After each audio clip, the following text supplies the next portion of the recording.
জাতীয় স্মৃতিসৌধে ফুল দিতে এসে গুরুতর অসুস্থ হয়ে পড়েছেন বিএনপির মহাসচিব মির্জা ফখরুল ইসলাম আলমগীর এবং সেই চিত্রই আপনাদের দেখানোর চেষ্টা করছি। সাথে রয়েছে আমি আব্দুল হামিদ। আপনারা দেখছেন দৈনিক কালের কণ্ঠ এবং দেখতে পাচ্ছেন যে বিএনপির ঊর্ধ্বতন নেতৃবৃন্দদের কাঁধে উঠে এই মুহূর্তে ঢাকার উদ্দেশ্যে কিন্তু নিয়ে যাওয়া হচ্ছে তাকে।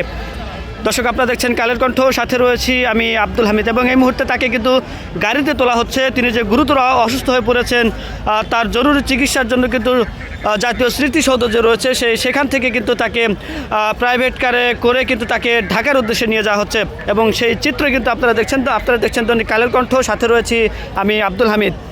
একটু যদি বলে রাখি যে যখন তিনি ফুল দিতে আসেন তখন কিন্তু নেতাকর্মীদের যে উপচে পড়া ভিড় ছিল, এক পর্যায়ে কিন্তু বিএনপির মহাসচিব মির্জা ফখরুল ইসলাম আলমগীর তিনি কিন্তু এক প্রকার বিব্রত অবস্থায় পড়ে যান এবং সেখান থেকে যখন সাংবাদিকদের সাথে কথা বলার চেষ্টা করছিলেন ঠিক তখনই কিন্তু তিনি মাটিতে কিন্তু লুটিয়ে পড়েন এবং এরপরে কিন্তু তাকে সেখানে যে চিকিৎসা সাময়িক যে চিকিৎসা সেটি দেওয়ার চেষ্টা করে কিন্তু সেখানে কিন্তু তারা কিন্তু কোনো কুল কিনারা পাচ্ছিলেন না এবং কেন্দ্রীয় যে নেতৃবৃন্দরা ছিলেন তারা কিন্তু এক প্রকার বিব্রত অবস্থায় পড়ে যান এবং এরপরে আমরা যদি দেখতে পাই যে তাকে নিয়ে কিন্তু বেশ যে তাকে ঘিরে যে যতগুলো আয়োজন সেই আয়োজন কিন্তু পুরোটাই কিন্তু থেমে যায় এবং তাকে কিন্তু দেখতে পাচ্ছেন যে এই মুহূর্তে তিনি কিন্তু মাটিতে লুটিয়ে পড়েছেন।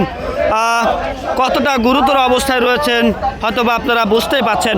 দর্শক, আপনারা দেখছেন কালের কণ্ঠ, সাথে রয়েছি আমি আব্দুল হামিদ এবং কেন্দ্রীয় নেতৃবৃন্দরা যে বিব্রত অবস্থায় রয়েছে সেটি আসলে বলার অপেক্ষায় থাকে না এবং তাকে এই মুহূর্তে কিন্তু দেখতে পাচ্ছেন যে কেন্দ্রীয় যে স্মৃতিসৌধ রয়েছে, জাতীয় স্মৃতিসৌধ রয়েছে, সেখান থেকে কিন্তু তাকে ঢাকার উদ্দেশ্যে নিয়ে যাওয়া হচ্ছে। দর্শক, আপনারা দেখছেন কালের কণ্ঠ, সাথে রয়েছি আমি আব্দুল হামিদ। একটু যদি বলে রাখি যে মূলত 10টার দিকে বিএনপির ঊর্ধ্বতন নেতৃবৃন্দদের সাথে বিএনপির মহাসচিবও আসেন, কেন্দ্রীয় এই যে জাতীয় স্মৃতিসৌধ রয়েছে এখানে আসেন এবং এখানে এসে যখন ফুল দেওয়ার কার্যক্রম হয় তখনই কিন্তু এই যে ঘটনাটি এটি কিন্তু ঘটে এবং ফুল দেওয়ার পরবর্তী সময়ে তিনি কিন্তু অসুস্থ হয়ে যান। দর্শক, আপনারা দেখছেন কালের কণ্ঠ, সাথে রয়েছি আমি আব্দুল হামিদ।